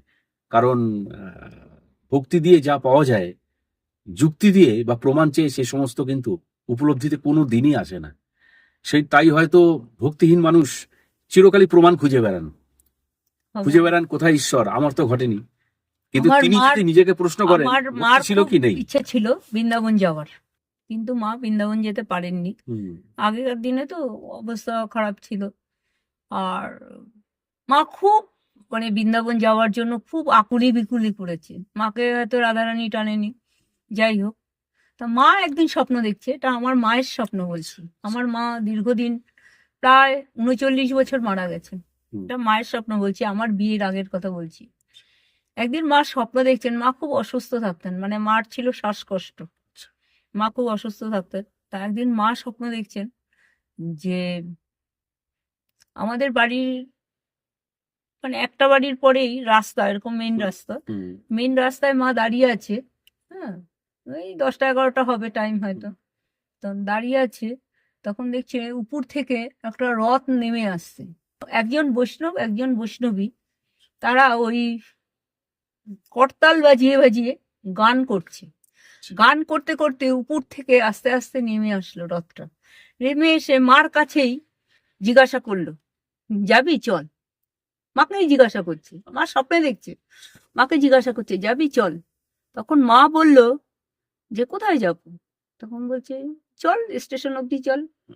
তখন মা বলছে আমি তো চিনে আসতে পারবো না, আমি তো কিছু রাস্তাঘাট চিনি না। আমার মা কোনোদিনই একা কোথাও বেরোতো না, বয়স্ক মানুষ। তারপরে মা বললো না না, আমি স্টেশন অব্দি গেলে একা আসতে পারবো না। হ্যাঁ, তো যাবি না? মা বললো না। তখন দেখলো আবার ওনরা দুজনই রথে উঠে বসলো, বসে গান শুরু করলো। রথটা আস্তে আস্তে আস্তে আস্তে আস্তে আস্তে আকাশে মিলিয়ে গেল। রথটা যখন মিলিয়ে গেল তখন মা তাকিয়ে আছে, দেখছে, তারপরে দেখছে মশারিটা, বুঝলেন? এবং তারপরের ঘটনা বলি, ওই যে স্টেশন অব্দি যেতে বলছে, স্টেশনের পরেই আমাদের শ্মশান। আচ্ছা, এটা কোন জায়গা? অশোকনগর, বোমা হাবড়া মাঝখানে অশোকনগর, বনগা লাইনে। ওই অশোকনগর স্টেশনের পরেই বাণীপুর শ্মশান। আর ওখানেই কিন্তু মাকে রাখা হয়েছে। ওখানেই মা বাবা সবার মানে ওখানেই সৎকার। মানে ওটা একটা ইঙ্গিত বলা যায়, একটা ইঙ্গিত ছিল। স্টেশন অব্দি চল, আর কোথাও না। মা যদি যেত মানে সেই দিন কি তার পরের দিন। আর আমার মা এতটাই ভাগ্য, মানে কি বলবো, মা মারা গেছেন দশমীর পরের দিন, বিজয় দশমী। দশমীর পরের দিন মানে বিজয় দশমীর দিন। বেনারস থেকে ঘুরে আসার পরে আমি আমার দিদির মেয়ে একদিন ফোন করে বললো, মাসি আমরা কাশী বেনারসে যাচ্ছি। গেছি, ওরা গেছে। কিরকম হলো আমি জানি না, রাত্রেবেলায় আমি স্বপ্ন দেখছি যে বিশাল মানে ওই গঙ্গার ঘাটে বসে একদম সাজানো খুব সুন্দর শিবলিঙ্গ দিয়ে আমি পুজো করছি কাশী বেনারসে। এটা আমি স্বপ্নে দেখেছি। এর ব্যাখ্যা আমি জানি না। না, ব্যাখ্যা তো অবশ্যই রয়েছে, এবং আপনি আপনার জন্ম জন্মান্তরের পুণ্য ফলে আপনি স্বপ্ন দর্শনগুলো করছেন, সেটা তো খুব একটা কি বলবো দুর্লভ ব্যাপার। আর আরেকটা স্বপ্ন দেখেছি অনেক বছর আগে, এটা আমার ফার্স্ট মানে স্বপ্নে ঠাকুর দেখা। আমি দেখছি যে আমি আমাদের বাপের বাড়ি হলো অশোকনগরের স্টেশনের মানে আমরা তো আগে ছোটবেলায় হেঁটেই স্টেশনে যেতাম। তো স্টেশনে যেতে গেলে আগে একটা লাইটের পার হাউস পড়ে, মানে ট্রেনের সব লাইটের পার হাউস পড়ে। আর ওই পার হাউস থেকে তাকালেই স্টেশনটা দেখা যায়, পরিষ্কার। গেট দিয়ে তাকালেই স্টেশনটা দেখা যায়, ট্রেন ঢুকছে কি ঢুকছে না দেখা যায়। তো ওরকম পার হাউসটা যখন আসলো তখনই আমি দেখছি ট্রেনটা স্টেশনে ঢুকে যাচ্ছে, মানে ঢুকছে। তখন আমি দৌড়ে দৌড়ে মানে ট্রেনটা ধরার জন্য, ট্রেনটা কলকাতার দিয়ে শিয়ালদার দিয়ে ছেড়েছে বনগাঁর দিকে যাচ্ছে, আমি দৌড়ে দৌড়ে দৌড়ে দৌড়ে গেছি। গিয়ে ট্রেনে উঠবো, ম্যাক্সিমামটাই ট্রেনটা ছেড়ে গেছে দেখে আমি থমকে দাঁড়িয়ে আছি দেখে ট্রেনটা দেখছি আবার ব্যাক করছে পরে আমি তাড়াতাড়ি দৌড়ে গেছি ট্রেনটায় যে উঠবো। এবার দৌড়ে যেতেই যেমন মেট্রো স্ট্যান্ডগুলো হয়, কিন্তু আমাদের লোকাল ট্রেনে তো হয় না, দরজা খোলাই হুম, থাকে। হুম, হুম। কিন্তু যে ট্রেনের দরজার সামনে গেছি তখন দেখলাম সাট করে মানে মেট্রোর মতো গেটটা খুলে গেল। আর ওই ট্রেনের কম্পার্টমেন্টের মধ্যে সমস্ত শিব ঠাকুর, মা দুর্গা, লক্ষ্মী, কার্তিক, গণেশ, সবাই একদম সব ঠাকুররা মানে সব একদম দেবদেবীরা রয়েছে। হ্যাঁ সিংহাসন করা করা, সিংহাসনে সব বসে বসে রয়েছে এরকম, যেমনি আমরা সিনেমায় দেখি। হ্যাঁ, স্বর্গের কোনো একটা দেখালে সিনেমায় যেমন দেখতে পাই, সেমনি দেখে না আমি যেন ভয় পেয়ে পিছন দিকে সরে গেলাম। ওখান থেকে দেখলাম শিব ঠাকুর উঠে এসে আমাকে হাতটা বাড়িয়ে দিল, মানে আমাকে ট্রেনে নেওয়ার জন্য। হ্যাঁ, আমি দেখে আর আগালাম না, পিছিয়ে গেলাম। আপনি তো সেটা আশা করেননি যে সেই দৃশ্যটা দেখতে পাবেন। না, স্বাভাবিক। আমি ভয় পেয়ে পিছিয়ে গেলাম। দেখলাম কিছু মুখে কিছু বললো না, আমি যেই পিছিয়ে গেলাম তা উনি এক পা সরলো। হ্যাঁ, সরলো, গেটটা বন্ধ হয়ে গেল, আমার ঘুমটা ভেঙে গেল। এটা আমি স্বপ্নে এটা ঘটনা, এটা সাধারণ না। এর মধ্যেও তো মানে ঘটনাটা শুনে তো আমি চমকে উঠছি যে স্বপ্নের মধ্যে দেখছেন এবং আপনি ভয়ও পাচ্ছেন, হুম, কারণ সেই চেতনাটা আপনার রয়েছে যে যাদের দেখছেন তারা কেউ আমাদের সাধারণ মানুষদের মতো স্বাভাবিক কেউ নয়।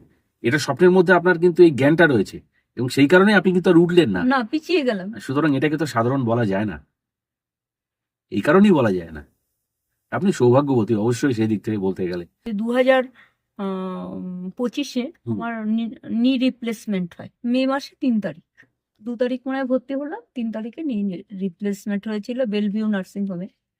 তারপরে এখন আমাকে দেখতে যেত শুধু আমার ছেলে একা। হুম। ছেলের কাছে ছিলাম। ছেলে কেন, আর কে দেখতে যাবে? আর সবাই আবার যে বোন টোন ওরা সবাই বয়স হয়ে গেছে, সবারই হুম। বয়স হয়ে গেছে। আর সবাই এত দূর দিয়ে ওই বেলভিউ নার্সিং হোমে ওই সোদপুর খর্দা দিয়ে ওরা ওরা সবাই অনেকটা বলতো রাস্তা। শিয়ালদায় আয় তারপরে দেখতে যাবো। হ্যাঁ, তো আমার ছেলে দেখতে যেত, ছেলেরও অফিস আছে। হুম। হ্যাঁ, 4টে থেকে 6টা, ছেলে যেত ধরুন 5:30 এরকম, মানে শেষ হওয়ার অফিস থেকে ফিরে তারপরে হ্যাঁ যেত। পথ। আর ছেলের বউয়ের তো ছোট বাচ্চা, সে তখন ওর বাচ্চা 6 মাসের। হ্যাঁ, ও বাচ্চা নিয়ে যাবে না। হ্যাঁ, এরকম তখন আমার খুব মনটা খারাপ হতো। যাই হোক, আমার সঙ্গে একসঙ্গে ভর্তি হয়েছে তার 2 হাঁটু নি রিপ্লেসমেন্ট হয়েছে, তার ছুটি হয়ে গেল, কিন্তু আমার একটা ইউরিন ইনফেকশনের জন্য আমাকে ছুটি দিল না। এবার আমার খুব মন খারাপ, খুব মানে ঠাকুরের কাছে গুরুদেবকে ডেকে খুব কাঁদলাম যে আমার ছুটি হলো না, ওনার হয়ে গেল, ওনার 2 হাঁটু রিপ্লেসমেন্ট হয়েছে, ওনার ছুটি হয়ে গেল, আমার হলো না। আর কতদিন ভাল লাগে, 10 দিন বেলভিউতে রয়েছি পড়ে। হসপিটালের পরিবেশ তো ভালো লাগে না, হ্যাঁ, স্বাভাবিক। যতই ভালো রাখুক তারা, হুম। ভাল লাগছে না। তারপরে যাই হোক, তারপরে আমার ছুটি হলো, বাড়িতে নিয়ে আসলো।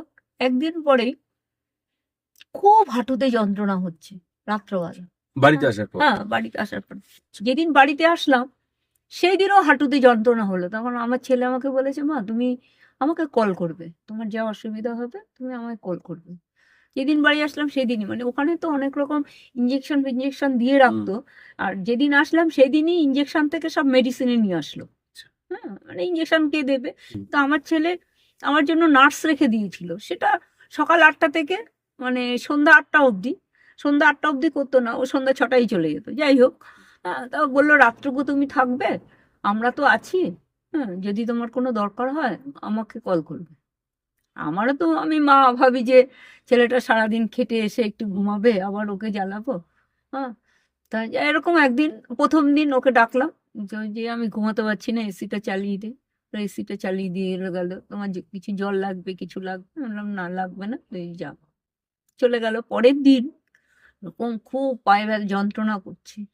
তারপরে ওয়াকার দিয়েছিল, ওয়াকার নিয়ে আমি নিজে নিজে, ছেলেকে ডাকিনি আর, নিজে নিজে রান্নাঘরে গেলাম। রান্নাঘরে গিয়ে ফ্রিজ খুলে ওই আইস জেল যেটা থাকে সেটা নিয়ে আসলাম। নিয়ে এসে এরকম হাঁটুতে বসে বসে হাঁটুতে লাগাচ্ছি, লাগিয়ে খুব কাঁদছি, মানে খুব ব্যথা করছে ভিতরে, মানে যন্ত্রণা হচ্ছে। তারপরে ওই লাগাতে লাগাতে তারপরে ঘুমিয়ে পড়েছি। পরে গুরুদেব দেখি, ঘুমের মধ্যে গুরুদেব এসে মাথায় হাত বুলাচ্ছে। বলছে আর যন্ত্রণা বেশি দিন তোর কষ্ট পেতে হবে না, দেখবি কমে যাবে। তারপরেই থেকে মানে যন্ত্রণা ব্যথা ছিল, কিন্তু ওরকম অসহ্য ব্যথাটা আর তারপরের দিন থেকে আর দেখিনি। তারপর থেকে যে ব্যথাটা ছিল সেটা আমি সহ্য করতে পারতাম।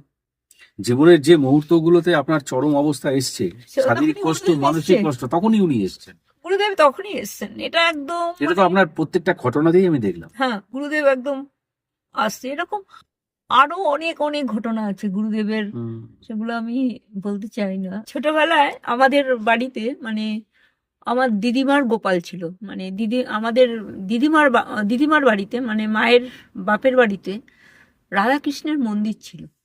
সেই মন্দিরেও মার কাছে গল্প শুনেছি যে সেই মন্দিরেও রাধাকৃষ্ণ নাকি মানে রাত্রবেলা নূপুর পায়ে দিয়ে ঘুরে বেড়াতো, সেই আওয়াজ পাওয়া যেত। মার কাছে গল্প শুনেছি। আর আমার মার নাম ছিল হরিদাসী বণিক, কেননা ছোটবেলার থেকেই মা হওয়ার 3 দিন পরেই মা মরে যাচ্ছিল। তারপরে সেই হরি মন্দিরের উঠোনে মাকে শুইয়ে রেখে মা বেঁচে উঠেছে। হ্যাঁ, সেই থেকে মার নাম হয়েছে হরিদাসী, মানে হরি ঠাকুরের দাসী। হ্যাঁ, সেই জন্য মার নাম হয়েছে হরিদাসী। এরকম ঘটনা প্রচুর গ্রাম বাংলায় হতো আগে। হ্যাঁ, মা একদম মরে যাচ্ছিল, তখন কোনো ডাক্তার না, ওইভাবে ওখানে মাকে রেখেছিল, তারপরে মা বেঁচে উঠেছে।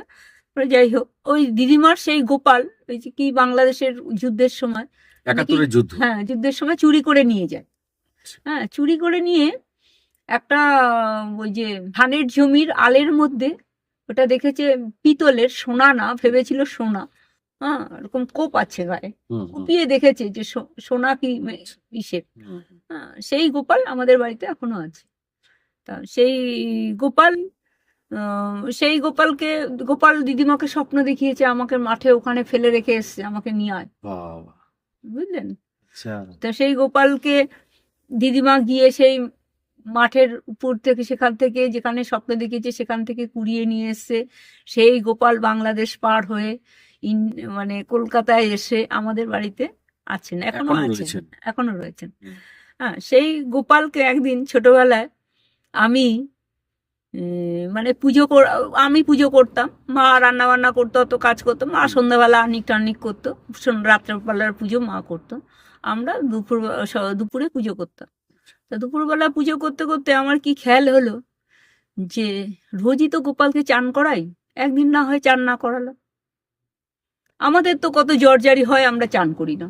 তা গোপাল, তোমার না হয় আজকে জ্বর হয়েছে বলে গোপালকে আমি বেশ সুন্দর কাত করে, যেমন আমাদের জ্বর ঠর হলে মা মাথা ধুয়ে দেয়, সেভাবেই, আমি তখন ক্লাস 3-4 পড়ি হয়তো, ওরকম করে গোপালকে মাথা টাথা ধুয়ে খেতে টেতে দিলাম, দিয়ে আমরাও খেলাম। খেয়ে দিয়ে তারপরে দেখি দুপুরের পর থেকে আমার শরীরটা ভাল লাগছে না করতে করতে দুপুরের বেলায় জ্বর এসে গেল, বিকাল থেকেই জ্বর এসে গেল, খুব জ্বর। তারপরে তো ভয়ে কেঁদে ফেললাম, মার কাছে বলে দিলাম যে গোপালকে চান করিয়েছিলাম, মাথা ধুইয়েছিলাম, চান করাইনি। গোপালরে বলেছি তোমার জ্বর এসছে, ওই জন্যই আমার হয়তো জ্বর এসছে। মা বলল, করেছিস কি তুই? তুই গোপালকে মাথা ধুইয়েছিস, গোপালের জ্বর হয়েছে, দেখ গোপাল তোকে এই জ্বরে ফেলে দিয়েছে। যা শিগগিরই ক্ষমা চা গোপালের কাছে। তারপরে আমি ক্ষমা চাইলাম, মাও ক্ষমা চাইলো আমার হয়ে। তারপরে রাত্রেবেলা জ্বর ছিল, পরের দিন থেকে আবার সুস্থ হয়ে গেল। মানে এখানে মিচিমিচি যে পুতুল খেলা, সেই পুতুল খেলা আপনি খেলেছিলেন, কিন্তু তার কাছে কিন্তু এটা খেলা ছিল না, তার কাছে ছিল শাস্তি বলছেন। কিন্তু এর মধ্যে আমি একটা মায়া লক্ষ্য করব, যে মানে শিশুর মায়া, যে শুধু মানুষকে কাঁদিয়ে ছাড়ে বা মানুষকে আকর্ষণ করে তা নয়, শিশুর মায়া দেবতাকেও বিচলিত করে। আপনার সেই তাকে পুতুল ভেবে সেই ছোট্ট একটি মেয়ে, তার জ্বর হয়েছে বলে তাকে মাতৃস্নেহে মাথাটা ধুয়ে দেওয়া, সেটা কিন্তু তারও, সেই গোপালেরও হৃদয় স্পর্শ করেছিল, মনকে স্পর্শ করেছিল, যার প্রভাবটা আপনার শরীরে পড়েছিল। এটা তো আধ্যাত্মিকতার একটা চরম একটা জায়গা, যেটা সত্যি সত্যি আমাদের তাদের শ্রীচরণে মাথাকে নামিয়ে দেয়। আমরা বুঝি যে তারা অনেক বড় হলেও আমাদের স্নেহ, মমতা, ভালোবাসায় তারা কিন্তু দূরে থাকতে পারেন না। আপনার এই ঘটনাগুলোই তার প্রমাণ। আমি অনেকদিন মানে আমার এক বন্ধুর মুখ থেকে শুনি যে আদ্যাস্তোত্রম পাঠ করা খুব ভালো। হ্যাঁ, তারপরে আমি মনে মনে ঠিক করলাম যে আমিও আদ্যাস্তোত্রম পাঠ করব। তারপরে উম, আমি খুঁজতে লাগলাম যে কোথায় আদ্যাস্তোত্রম পাওয়া যায়। আমার বন্ধুকেও বলেছিলাম আমাকে একটু লিখে দিস, প্রথমে ওকে বলেছিলাম। তারপরে আমার এক মানে আমি তো এলআইসির এজেন্সি করতাম, তো এজেন্ট তাদের বাড়ি যেতে যেতে একদম রিলেটিভের মতো হয়ে গেছিল। ওকেও বলেছিলাম যে আমাকে একটু আদ্যাস্তোত্রমটা লিখে দিও, তো ওরাও পাঠ করে। তারপরে আমি একদিনই হঠাৎ করে, এটা গুরুদেবেরই ইচ্ছা, গুরুদেবের বই ঘাঁটতে ঘাঁটতেই দেখি আদ্যাস্তোত্রম। আচ্ছা। হ্যাঁ, তার প্রথমে দেখে দেখে পড়তাম, তো দেখে দেখে দেখে পড়তে পড়তে তারপরে এখন মুখস্থ হয়ে গেছে, এখন মুখস্থ পড়ি, বই লাগে না। যখন প্রথম পাঠ করা শুরু করলাম, আদ্যাস্তোত্রম পাঠ করি রোজই, একদিন স্বপ্নে দেখছি আদ্যা মা, তখন আমি আদ্যা মাকে মানে আমি জানি না আদ্যা মায়ের মূর্তিটা দেখেননি? মূর্তিটা আমি দেখিনি কিরকম আদ্যা মা দেখতে। আদ্যাস্তোত্রম পাঠ করতাম, কিন্তু তার গুরুদেবের বইতে আদ্যা মায়ের কোনো ছবি ছিল না। হ্যাঁ, তারপর শুধু আদ্যাস্তোত্রম পাঠ করতাম, কিন্তু একদিন রাত্রেবেলা ঘুমের ঘোরে দেখি যে ওই একজন, আমি ভাবছি যে উনি কালী ঠাকুরই হবেন। হ্যাঁ, কিন্তু কোথায় দেখেছি সেটা আমি বলতে পারছি না। ওরকম ঘরের মধ্যে দিয়ে, আমি যে ঘরে ঘুমিয়ে আছি সেই ঘরের মধ্যে দিয়ে ঘুরে বেড়াচ্ছে। তারপরে পরবর্তীকালে অনেক পরে আমার শাশুড়ি খুবই মা কালীর ভক্ত। হুম। তা মা কালীর ভক্ত, আমি শাশুড়ির সঙ্গে আমরা দক্ষিণেশ্বর যাই। দক্ষিণেশ্বর গিয়ে আমার শাশুড়ি বললো চল আদ্যাপীঠেও যাব। হ্যাঁ, তারপরে আদ্যাপীঠে গেলাম, তখন গিয়ে আমি দেখলাম যে আদ্যা মায়ের মূর্তিটা। তখন আমি ভাবলাম এই ঠাকুর তো আমি স্বপ্নে দেখেছি আমার ঘরে ঘুরে বেরিয়েছে। হ্যাঁ, তখন তাহলে উনি আদ্যা মাই হবেন। মানে কতটা জীবন্ত সেই মন্ত্রগুলো, সেই স্তোত্রগুলো, হুম। যে আপনি সেই মূর্তিটা, যে দেবীর সেই স্তোত্র, পাঠ আপনি করতে সে তাকে দেখেননি, না, কিন্তু তার সেইটা মনে মনে আপনি পাঠ করতে করতে, চর্চা করতে করতে স্বয়ং দেবী আপনার ঘরে আপনার অবচেতন মনে দেখিয়ে দিলেন যে আমারটা পাঠ করছিস, আমি কিন্তু আছি।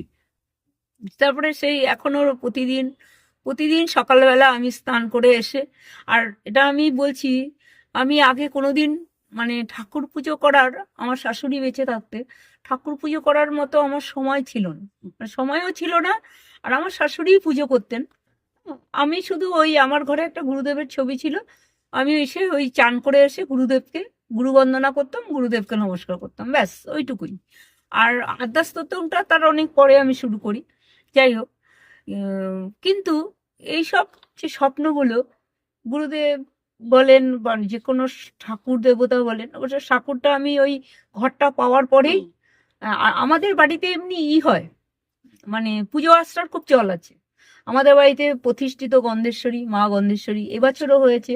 একদম মানে বছরের প্রথমে বৈশাখ মাস পড়লেই বুদ্ধ পূর্ণিমাতে মা গন্ধেশ্বরীর পুজো হয়, একদম হোম যজ্ঞ করে। তারপরে সেই দিনই নারায়ণ পুজো হয়, বুদ্ধ পূর্ণিমাতে প্রথমে নারায়ণ পুজো হবে, তারপরে গন্ধেশ্বরী পুজোতে বসবে। তারপরে বড় ঠাকুরের পুজো, লক্ষ্মী পুজো, সরস্বতী পুজো, সব পুজোই আমাদের বাড়িতে হয়। কোনো পুজো, এমনকি গণেশ পুজোও হয়, অক্ষয় তৃতীয়াতে গণেশ পুজো হয় দোকানে। সুতরাং আপনার মধ্যে ভক্তি থাকবে না তো কোথায় থাকবে? এই ভক্তি তো ঈশ্বরকে টেনে আনেন, ঈশ্বরের চলাচলকে আরো বেশি সহজ করে তোলেন। প্রিয় দর্শক, আপনারা এতক্ষণ তাপসীদির জীবনের অলৌকিক ঘটনাগুলো শুনছিলেন। তাপসীদির জীবনটাই ভক্তিময়, এবং সেই ভক্তিতেই ঈশ্বর বারে বারে ধরা দিয়েছেন তার কাছে, কখনো শিব হয়ে, কখনো গোপাল হয়ে, কখনো বৈষ্ণদেবী হয়ে, কখনো তার গুরুদেব দুর্গাপ্রসন্ন পরমহংস হয়ে। আসলে ভক্তিটাই সব। ভক্তিটা যেখানে গভীর হয়, বিশ্বাসটা সেখানে প্রবল হয়, আর সমর্পণটা সেখানে সমুদ্রে বিলীন হয়ে যায়। তা আজকে এই ঘটনাগুলোর মধ্য দিয়ে তাপসীদি সেটাই বলার চেষ্টা করলেন। সাথে সাথে এটাও বলে রাখি, মানুষের ব্যক্তিগত জীবনের অনেক বাধা আসে, যেমন তাপসীদি আজকে এসছেন। তাপসীদি একটু খুব কষ্টকর শারীরিক অসুবিধার মধ্যে থেকেও ওনার হাঁটুতে সমস্যা, প্লাস ওনার বাত জাতীয় সমস্যা রয়েছে, রিউমাটয়েড আর্থারাইটিসে উনি কিন্তু ভুগছেন। আপনারা যারা এই অসুখটি সম্পর্কে জানেন তারা জানেন যে এটি হয়তো ক্যান্সারের মতো প্রাণঘাতী নয়, কিন্তু জীবনকে তিলে তিলে কষ্ট দেয়। উনি কিন্তু এত অসুবিধার মধ্যেও এই চ্যানেলে এসে ঈশ্বরের কথা বললেন। আজকে তিনি তার ঈশ্বর পূজা সাধক অলৌকিক রহস্য চ্যানেলের স্টুডিওতে বসে করলেন। আমি ঈশ্বরের কাছে কামনা করব, আপনাদেরও কাছে আমি অনুরোধ করব, তার এই পূজা যেন যথাস্থানে চলে যায়। সাথে সাথে আপনাদেরও বলি, আপনারাও যারা ভাবছেন দোনামোনা করছেন যাব কি যাব না, কোনোদিন তো ক্যামেরার সামনে বসিনি, মানে সেইভাবে বসিনি, কিছু বলবো সারা পৃথিবী আমাকে শুনবে। অনেকে ঘটনা আছে, ঘটনা শুনিয়েও আবার পিছিয়ে আসেন। আজ তাপসীদের মতন একজন মানুষ, যিনি তার শারীরিক কষ্টকে সহ্য করে ঈশ্বরের কথা তুলে ধরবেন বলে এত কষ্ট করে এসছেন, সেখানে আপনারাও কিন্তু ভাবুন। অবশ্যই আপনার কথা পৌঁছে দেওয়ার জন্য সাধক অলৌকিক রহস্য চ্যানেলের দরজা সবসময় খোলা রয়েছে।